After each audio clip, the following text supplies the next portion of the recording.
What's up, guys? We're back Saturday morning in the first week of December, and you may notice that it looks a little brighter out here. Well, that's because I brought a tree service to come in and top all of my eucalyptus, you can see. And also what they did was they chipped all of the wood that came off of it and kind of spread it out on the property here. So let me show you how deep it is. This is pretty good. So right there, the surprise. So they essentially kind of chipped everything and then spread all of the wood chips kind of around and just laid it all out. So it's pretty deep. I mean, a good amount of wood chips kind of laid out here. So, but let me show you something else that happened. So you remember I planted a gem right here, brand new. Well, this was part of the top that was growing nicely and it got snapped off essentially.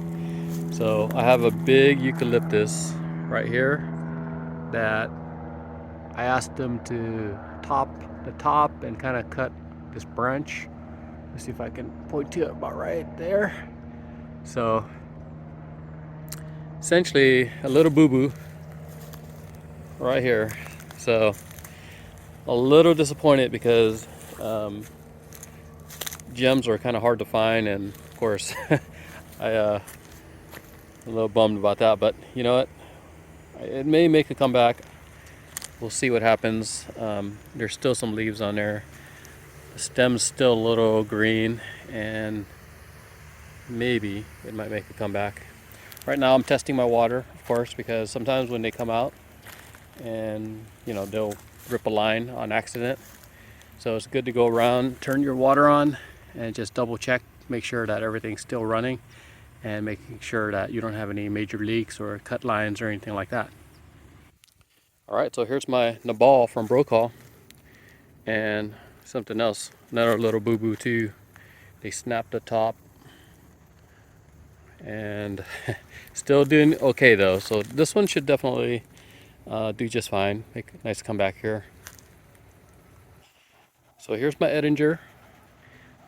I actually harvested the one and only fruit that I had. I'm going to share that with you guys right now also.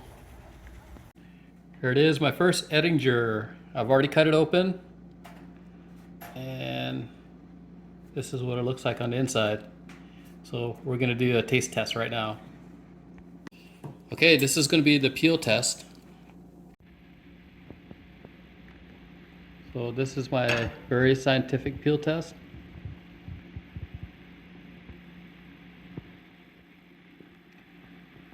It doesn't peel that good. It kind of reminds me of a bacon. So it's very thin skin, and it's not peeling that good. But let's taste it.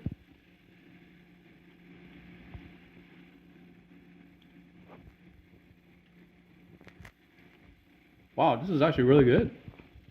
I would say this is better than my bacon. So flavor profile wise, it's much better than the bacon for sure.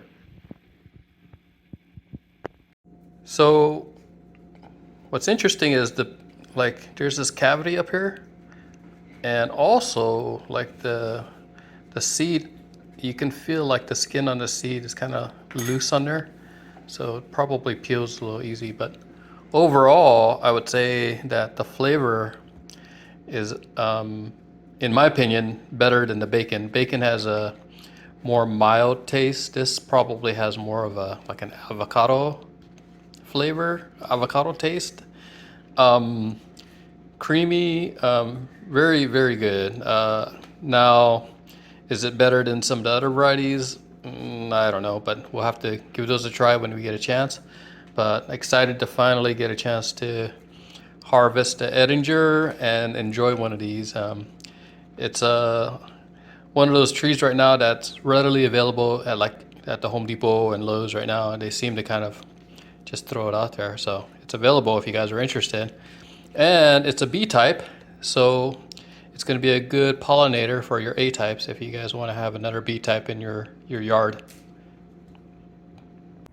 So here's the Kona Charwell, doing just fine. And you know what? It's a lot brighter out here right now, which is a good thing.